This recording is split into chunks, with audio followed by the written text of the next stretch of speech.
हम्म। तो AWT के अंदर पता है, जो हमने इतना जो भी कंसेप्ट पढ़ लिया वो हमारे लिए काफ़ी है। और ये सारा कंसेप्ट हमें आगे चल के अगले टॉपिक में पढ़ना है, जिसका नाम है स्विंग। ठीक है, और वहाँ पे भी आप अलग अलग तरह के लुक एंड फील दे सकते हो, अलग अलग तरह के शेप वेप भी बना सकते हो, बहुत सारी चीज़ें हैं। साथ ही साथ इवेंट भी कर सकते हो, कोई दिक्कत नहीं है। ठीक है, तो स्विंग पढ़ना स्टार्ट करते हैं। और जब आप उस पर काम करोगे तो आपको ये सारा चीज़ जो AWT से कर रहे हो ना, वो सब स्विंग से कर सकते हो। ये जो भी लेआउट आपने पढ़ा है ना, ये सारा लेआउट वहाँ पे यूज़ होगा। ये सारे इवेंट के कंसेप्ट होंगे, मतलब सारे कंसेप्ट वहाँ पे होंगे। बस थोड़ा एक्स्ट्रा होगा, वो क्या होगा उसी के बारे में हम डिस्कस करने जा रहे हैं। तो अगर मैंने आपको स्टार्टिंग में जब GUI एप्लीकेशन पढ़ाना शुरू किया था तो बताया था कि एक GUI एप्लीकेशन को जावा के अंदर बनाने के दो तरीके होते हैं। एक होता है AWT और एक होता है स्विंग। तो AWT का जो फुल फॉर्म है वो है abstract windowing tool kit. Abstract window या विंडोइंग टूल किट, ठीक है, ये उसका फुल फॉर्म है। और स्विंग का कोई फुल फॉर्म नहीं है, स्विंग तो अपने आप में स्विंग ही नाम है इसका। तो AWT और स्विंग, तो क्वेश्चन ये आ जाता है कि भाई AWT से जब GUI एप्लीकेशन ऑलरेडी बनती थी, अच्छा इन दोनों में डिफरेंस क्या है?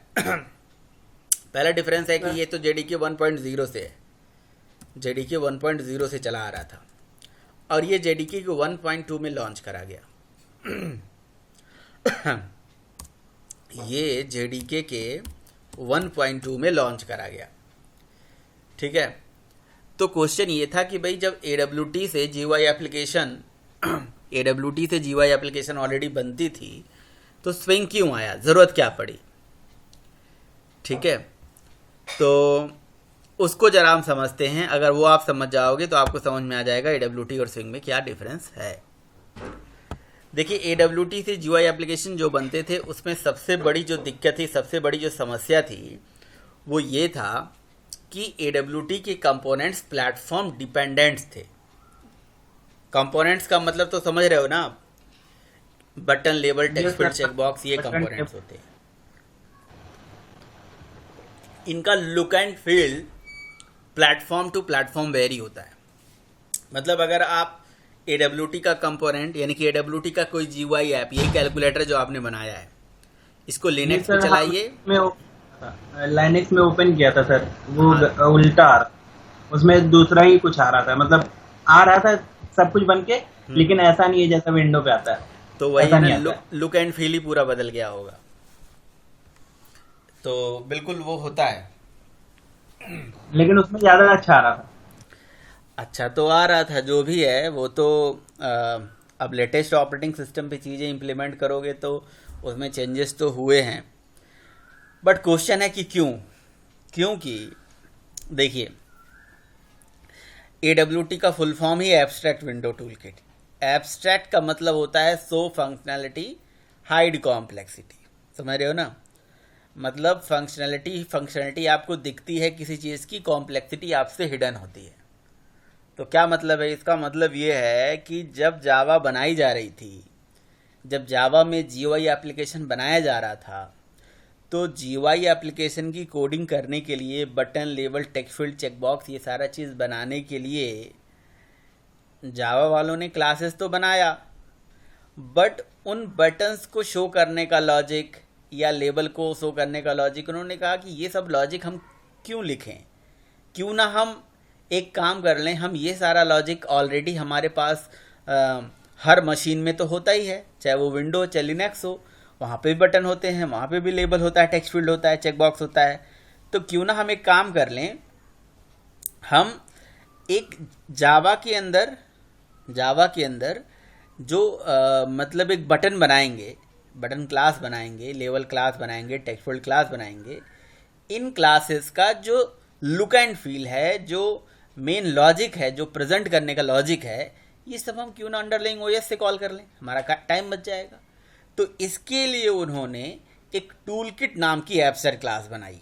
आप AWT पैकेज में देखना, टूल किट नाम की एक एब्स्ट्रैक्ट क्लास आपको मिलेगी, और उस टूल किट क्लास को के अंदर इन्होंने आपके अंडरलाइंग ओएस तक जाने के लिए है ना, लॉजिक खुद ही लिखा कि वो कैसे, मतलब जैसे आप AWT में एक बटन बना रहे हो, आपने लिखा button B equal new button, तो आपको, आपके लिए वो बटन है, आपने बटन का ऑब्जेक्ट बनाया, बटन दिख गया, बट उस बटन ने इंटरनली अपने अंदर से आने वाले बहुत सारे कंपोनेंट्स को कॉल करते हुए टूल किट क्लास के पास गया, और टूल किट क्लास के अंदर इंटरनली लिखा हुआ है कि वो ऑपरेटिंग सिस्टम की एक बटन से, है ना, कैसे लुक एंड फील उठाएगा और आपको दिखाएगा। समझ में आई बात? यानी कि AWT का एक बटन OS के एक बटन से रिलेटेड है। AWT का एक लेबल, एक टेक्स्ट फील्ड, एक चेकबॉक्स आपकी OS के टेक्स्ट फील्ड या चेकबॉक्स से रिलेटेड है, यानी कि उसका लुक एंड फील उसके थ्रू उठाया जाता है। और ये सारी चीज़ें आपसे हिडन है, ये सारी चीज़ें आपसे एब्स्ट्रैक्ट है, इसीलिए इसका नाम है एब्स्ट्रैक्ट विंडो टूल किट। समझ में आई बात? इसीलिए इसका नाम है abstract window tool kit, AWT। यानी कि विंडो प्रोग्रामिंग के लिए जो टूल किट क्लास बनाई गई, वो सब आपके लिए एब्स्ट्रैक्ट कर दिया गया है, ये सब आपके लिए हिडन है। बात समझ में आया? तो इसी वजह से अच्छा, इस पर्टिकुलर आर्किटेक्चर को ही पीयर टू पीयर आर्किटेक्चर बोलते हैं। जैसे नेटवर्किंग में होता है कि एक नोड दूसरे नोड से, दूसरा नोड तीसरे नोड से, ऐसे एक नोड दूसरे नोड से ऐसे अटैच्ड होता है, तो उसको पीयर टू पीयर नेटवर्क बोला जाता है। उसी तरह से जब एक बटन OS के बटन से, एक लेबल OS के लेबल से कहीं ना कहीं रिलेटेड होता है, उसका लॉजिक वहीं से उठाया जाता है, तो that is called peer to peer. समझ में आई बात? तो मतलब ये हो गया कि जावा में AWT के सारे कंपोनेंट्स प्लेटफॉर्म डिपेंडेंट बोल दिए गए। इसीलिए बोल दिए गए क्योंकि उनका लुक एंड फील आपके OS टू OS वेरी कर जाता है। तो मान लो किसी क्लाइंट ने मुझे विंडो एप्लीकेशन बनवाई, विंडो के लिए उसने बनाया, या लिनक्स के लिए बनवाया, मेरे पास विंडो था, मैंने विंडो के लिए बना के उसको टेस्ट करके दे दिया, वो ले गया, वहाँ पे उसका लुक एंड फील ही बदल गया, है ना। हमने कुछ कलर सोच के लगाया था, वहाँ कलर इफेक्ट चेंज हो गया, बटन की स्टाइलिंग चेंज हो गई, और कुछ नहीं। ऐसा नहीं कि प्रोग्राम चलेगा ही नहीं, सब कुछ चलेगा, स्टाइलिंग चेंज हो जाएगा, लुक एंड फील चेंज हो जाएगा।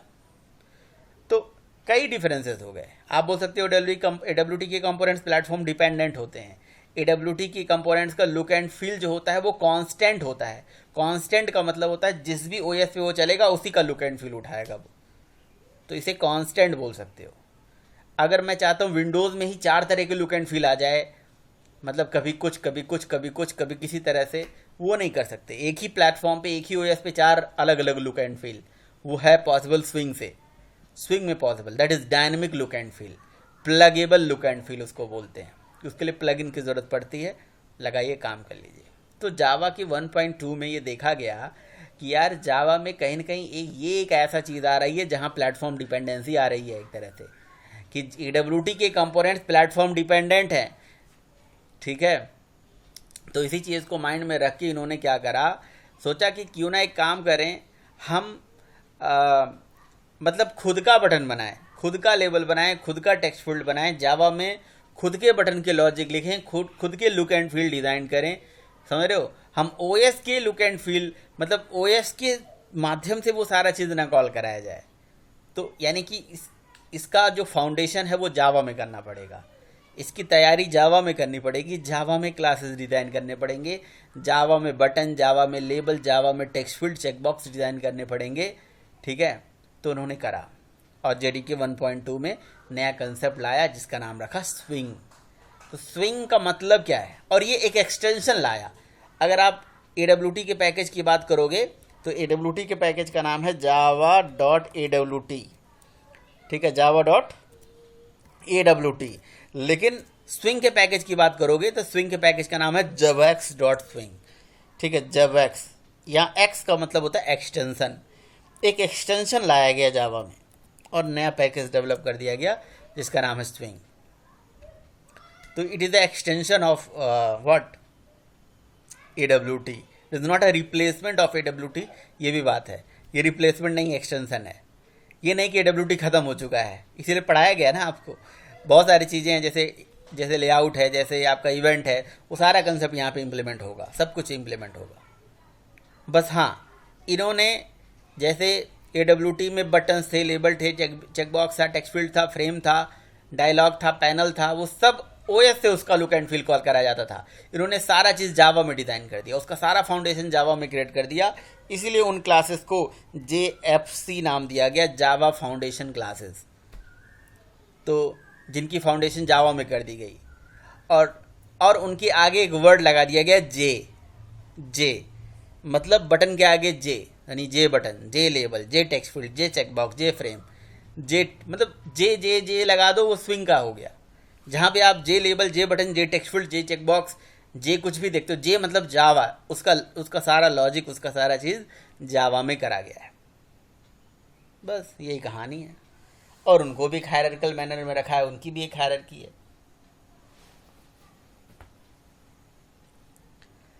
जैसे AWT के क्लासेस की एक हायरार्की थी ना, बिल्कुल इसी तरह से यहाँ पे भी क्लासेस की हायरार्की है। सबके आगे जे वर्ड लग गया है, J button, J label, J text field, J checkbox, J panel, J pen, that's it. तो AWT, और स्विंग का मतलब होता है घूमना, रोटेट। मतलब आप जावा के इस प्रोग्राम को दुनिया के किसी भी प्लेटफॉर्म पे लेके जाइए और कहीं पे रोटेट कराइए, कहीं पे भी जाइए, कोई दिक्कत वाली बात नहीं है। इसे स्विंग कराइए, ये हर जगह चलेगा, इसका लुक एंड फील वेरीज नहीं होगा, है ना। स्विंग का मतलब घूमना ही होता है। मतलब now this can be portable, this program is portable. Swing तो सुना होगा आपने, हरभजन सिंह जैसे स्विंग कराते हैं, अश्विन कुमार होते हैं, वो भी स्विंग कराते हैं, तो वही वाला स्विंग है ये, बिल्कुल वहीं से स्विंग का कंसेप्ट आया है। तो AWT components are, AWT is available since the beginning of Java.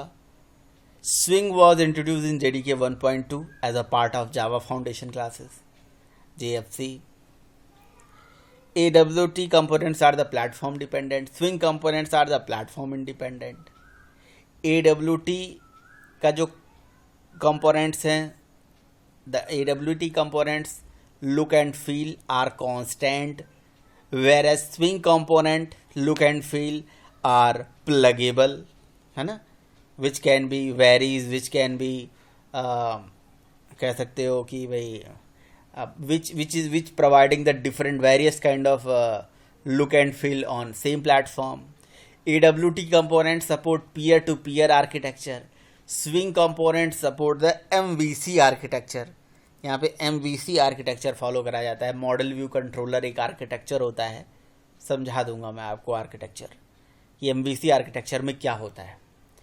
MVC एक डिज़ाइन पैटर्न है, समझ रहे हो। जैसे आपने सिंगलटन पढ़ा, फैक्ट्री पढ़ा, एब्स्ट्रैक्ट फैक्ट्री पढ़ा, उसी तरह से ये भी एक डिज़ाइन पैटर्न है। तो स्विंग का कंपोनेंट MVC डिज़ाइन पैटर्न को फॉलो करता है, MVC आर्किटेक्चर को फॉलो करता है। और AWT में peer to peer architecture support होता है। तो ये सब डिफरेंसेस हैं भैया। तो it is a extension of AWT, not a replacement. बाकी कोई क्वेश्चन है आपका, किसी का? सर ऐसी हायरार्की है, हाँ, ये हायरार्की है सर इसकी। क्या? जो इसके वो होंगे, वो भी कंटेनर और लेआउट मैनेजर, वो सब कुछ वो करेंगे। लेआउट मैनेजर वगैरह सारी चीज़ें हम वही यूज करेंगे जो AWT में यूज करते थे, वो सब कुछ हम यहाँ पे यूज करेंगे। ये कंपोनेंट केवल वो हुआ है, और उसके बाद सारे नए टेक्स्ट फील्ड आए थे उसमें। अच्छा, आपने डायग्राम कहीं से लिया है क्या?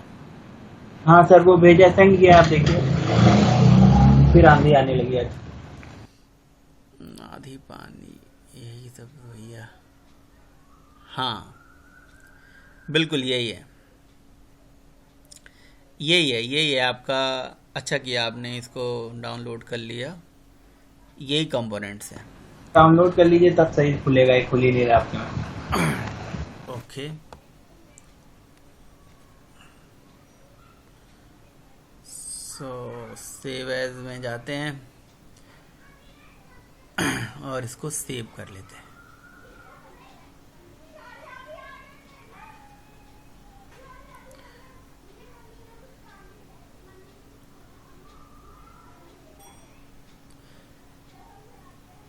ठीक है, ऑब्जेक्ट क्लास है, कंपोनेंट क्लास है, कंपोनेंट से कंटेनर बना, कंटेनर से ही इन्होंने जे वर्ड लगा दिया, यानी कि कंटेनर में पहले यहाँ पे इन्होंने लिखा नहीं है, जैसे यहाँ लिखना चाहिए। जैसे ये कंपोनेंट है ना, तो कंपोनेंट के पैरेलल बहुत सारे कंपोनेंट होते थे, बटन होता था, लेबल होता था, टेक्स्ट फील्ड होता था, चेक बॉक्स होता था ना? वो यहाँ दिख नहीं रहा है। जी सर। कंपोनेंट की पैरेलल होता था, और फिर कंटेनर, और कंटेनर के अंदर जे कंपोनेंट बनाया गया, इन्होंने जे कंपोनेंट इन्होंने बनाया। तो जो जे कंपोनेंट बनाया उसके अंदर जी पैनल, मतलब सब देख सकते हो, जे जे जे जे जे जे, है ना? अच्छा जी। और इसके अंदर इन्होंने, पता है, एक एब्स्ट्रैक्ट बटन बनाया, देख रहे हो आप? फिर वो बटन जे बटन बना। ये एब्स्ट्रैक्ट बटन जो आपको दिखता नहीं है, जे टेक्स्ट फील्ड, यहाँ पे आपको एक चीज़ नहीं दिख रहा है, देखना टॉगल चाहिए। बटन। नहीं, वो सब तो है ही, सब कुछ पॉसिबल है। यहाँ पे आपको वो नहीं दिखा अलग से, फ्रेम नहीं दिखा, फ्रेम पैनल विंडो नहीं दिखा ना, क्योंकि उस फ्रेम को इनहेरिट करके जे फ्रेम बनाया गया। आप दूसरा कोई इमेज सर्च करोगे तो आपको मिलेगा वहाँ पे कि जैसे ये जे कंपोनेंट है ना, जे कंपोनेंट को इनहेरिट करके जे यहाँ फ्रेम बना है। नहीं, कंटेनर के अंदर हमारा फ्रेम है, डायलॉग है, फ्रेम के अंदर जे फ्रेम है, फिर जे डायलॉग है, जे पैनल है, जे एपलेट है, यानी कि वो फ्रेम को इनहेरिट करके बने हैं। तो व्हाटएवर, ये पूरी हायरार्की है यार। आप javax.swing पैकेज को आप एक्सट्रैक्ट करो, उसके अंदर जाके देख लो एक एक करके क्या क्लासेस हैं, क्या मेथड्स हैं, क्या कहानी है, सब आप देख सकते हो ना आप लोग? बताओ। जी sir. Dev? Yes sir. Yes sir. हाँ सर। हो जाएगा ना, देख लेना आप, क्लासेस को बस यूज करना सीखो।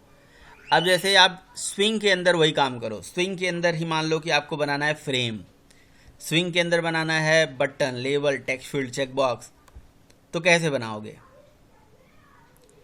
बना लो भाई, सर जी, उसी के आगे केवल जे लगा देंगे बस, और क्या लगाएंगे? और थोड़ा सा ये अच्छा लगेगा थोड़ा देखने में, स्विंग, SWING, स्विंग ऐप, ठीक है। अब एप्लीकेशन बनाने का तरीका तो वही है ना, चाहे फ्रेम को इनहेरिट करो या फ्रेम को एसोसिएट करो। तो मैं फ्रेम ना यूज करके क्या यूज करूँगा? जे फ्रेम, जे फ्रेम, ये javax package, J frame, J is equals to new J frame, बन गया। यहाँ पे फ्रेम का टाइटल दीजिए app, J frame dot set size, size दे दीजिए 400, 400, फिर J frame dot set visible कर दीजिए, इसको यहाँ पे ट्रू पास कर दीजिए, फ्रेम आपका विजिबल हो जाएगा। फिर बटन बनाना है, लेआउट तो वही होगा ना, J dot set layout, set layout तो वही होगा ना, layout manager, new flow layout, ठीक है। अंदर की भी कुछ कहानी है जो मैं भी बता नहीं रहा हूँ आपको। अब जैसे पहले क्या था कि आप फ्रेम पे डायरेक्टली बटन वगैरह ऐड नहीं कर पा रहे थे, लेकिन अब आप कर पाते हो। ये जावा 5 से मतलब ऐसा है, क्योंकि बहुत सारे लेयरिंग सिस्टम करी गई है। पहले क्या था कि अगर एक जे बटन, अब ये देखिए जे बटन है ना, ये जे बटन हमने बना दिया। पहले एक जे बटन को हम फ्रेम पे डायरेक्टली ऐड नहीं कर पा रहे थे, जे फ्रेम पे, लेकिन अब कर पाते हैं। इसको प्लेटफॉर्म इंडिपेंडेंट बनाने के लिए इसके ऊपर लेयरिंग सिस्टम करी गई है। ये लीजिए जे बटन, ओके कैंसिल, जो भी करना है कर लीजिए, ठीक है। और जे डॉट सेट, नहीं ऐड, और ऐड बटन, ये देखो अभी मैं बटन इसको डायरेक्टली ऐड कर सकता हूँ, ये देखिए। लेकिन अभी भी वही है ना, डायरेक्टली ये 2 बार रन कर, मतलब दोबारा क्लिक करके ओपन करना पड़ता है। देखो, दिख रहा है आपको? थोड़ा सा अलग लग रहा है, बटन अलग लग रहा है ना? यस सर, पूरा अलग हो गया। अब ये एक ही लुक एंड फील आप देख रहे हो ना, ऐसा नहीं है, आप इसको 4 और नए लुक एंड फील दे सकते हो। Native look and feel, motive look and feel, nimbus look and feel वगैरह वगैरह हमारे पास है, मेटल लुक एंड फील। और ये क्लोज करने पे ना एग्जिट भी हो जाता है, यानी कि हाइड हो जाता है। इस पे क्लोजिंग का आप कोड लिख सकते हो, आप फ्रेम के ऊपर आप ऐसे लिख दो F dot set default close operation, set default close operation, शायद जे तो फ्रेम सर पे डायरेक्टली कॉल होता है। क्लोज हो गया सर, हाँ जी, वो तो ऐसे ही क्लोज हो गया सर। नहीं, वो हाइड हो गया था, वो हाइड हो गया था, आपने देखा नहीं। आप जब इसको चला रहे हो ना तो ये देखो हाइड हो गया, ये प्रोसेस चल रहा है अभी, यहाँ टर्मिनेट नहीं हुआ है। आप क्लिक किया, आप टर्मिनेट हुआ, CMD पे देखना चला के। और ये एक इसके अंदर थोड़ा सा कमी है कि जब इसको चलाते हो ना तो ये डायरेक्टली, ये देखो बटन नहीं दिखता है, मिनिमाइज करके मैक्सिमाइज करेंगे तो दिखेगा। उसका रीज़न है क्योंकि डायरेक्टली हम फ्रेम पे बटन नहीं ऐड कर सकते थे। अब लेयरिंग का कंसेप्ट आया है, layered pane, root pane, content pane, उसका यूज करके करना चाहिए तो यहाँ दिखेगा प्रॉपर। ठीक है, तो बताऊंगा मैं अभी तो आप ऐसे ही देखो। तो मैं क्या बता रहा था, J frame dot set default close operation, और इसके अंदर आप दे दीजिए J frame dot exit on close. तो अब ये प्रॉपरली क्लोज होगा। अब देखो ये प्रोसेस बंद हो गया पूरा, यहाँ नहीं दिख रहा है रेड साइन, कोई प्रोसेस नहीं चल रहा है। तो बस जो भी करना है करो, आप पूरा GUI एप्लीकेशन रेडी कर दो। आप जे button, J label, J text field, जे चेक बॉक्स, जे फ्रेम, है ना, बस जे लगा दो, वो जावा में उसका फाउंडेशन हो जाएगा। अब मैं आपको सारा चीज़ स्विंग में बताऊंगा, जैसे मेन्यू बनाना, मेन्यू बार बनाना, मेन्यू आइटम बनाना, जे ट्री बनाना, combo box, drop down, table, समझ रहे हो ना, टेबल बनाना, जे टेबल, लेबल बना के टेबल बनाना, और क्या मैं बताऊँ, रेडियो बटन, चेक बॉक्स वगैरह वगैरह वगैरह, जो भी आपको करना है सब जे लगा के करो। मैं आपको यही करना सिखाऊंगा आगे। सर ये देखिए जरा, मैंने एक डायग्राम भेजा, इसमें ये दिखा रहा है कि वो इनहेरिट कर रहा है एप्लेट और जे फ्रेम को इनहेरिट कर रहा है वो। हाँ, जे फ्रेम जो है सर, बिल्कुल करता है, यही मैं आपको बताना चाह रहा जे था को करता है। कि जो फ्रेम है वो जे फ्रेम को इनहेरिट करता होगा। जे फ्रेम को और जे डायलॉग को। हाँ बिल्कुल करता है, सही बात है, ये इन्हीं को इनहेरिट करके बनाए गए हैं। यानी कि आप सोचो कि जो हमारा स्विंग का फ्रेम है वो डायरेक्ट फ्रेम नहीं है ऐसा कि डायरेक्टली बन चुका है, वो फ्रेम को इनहेरिट करता है। तो अब आप बोलोगे, मेरे से क्वेश्चन पूछ सकते हो कि सर एक बात बताओ, अब जैसे ये जावा का फ्रेम है, मतलब AWT का फ्रेम है, AWT के कंपोनेंट्स की डिपेंडेंसी OS के ऊपर होती थी, जिससे वो OS से डिपेंडेंट होते थे। वही मैं सर सोच रहा, इन्होंने जे फ्रेम बना दिया, ये इसको इनहेरिट कर रहा है, तो जब इसको इनहेरिट कर रहा है तो ये भी तो डिपेंडेंट हो जाएगा। तो इसके लिए उन्होंने बीच में लेयरिंग करी है, लेयर सिस्टम बनाया है, मतलब कुछ क्लासेस बनाए हैं जो इनको, मतलब इनके बीच का एब्स्ट्रैक्शन लेयर है कुछ। इसके लिए उन्होंने लेयर्ड पेन बनाया, एक नाम की class, root pane, content pane, glass pane, ऐसे करके क्लासेस बनाए हैं इन्होंने, जो क्या करते हैं इंटरनली वो विंडोज़ की कुछ फंक्शनलिटीज़ को कॉल करते हैं, बट इनको इंडिपेंडेंट बनाने के लिए वो डिपेंडेंट बन चुके हैं। वो कंपोनेंट्स जो आपको दिख नहीं रहा है, एब्स्ट्रैक्शन है वो, समझ रहे हो। तो ऐसी कहानी है। ये सर तो ये कंपोनेंट्स हैं, इनहेरिट करते हैं बिल्कुल। ये बढ़िया मतलब हायरार्की है कि ऑब्जेक्ट है, कंपोनेंट है, कंटेनर है, इधर AWT की कंपोनेंट्स हैं, इधर पैनल है, विंडो, फ्रेम, डायलॉग, बिल्कुल बढ़िया है। ऐसे ये आप रख सकते हैं इसको, और फिर बाकी आप अपना जो भी क्लासेस हैं एक ही करके उनको ट्राई करो।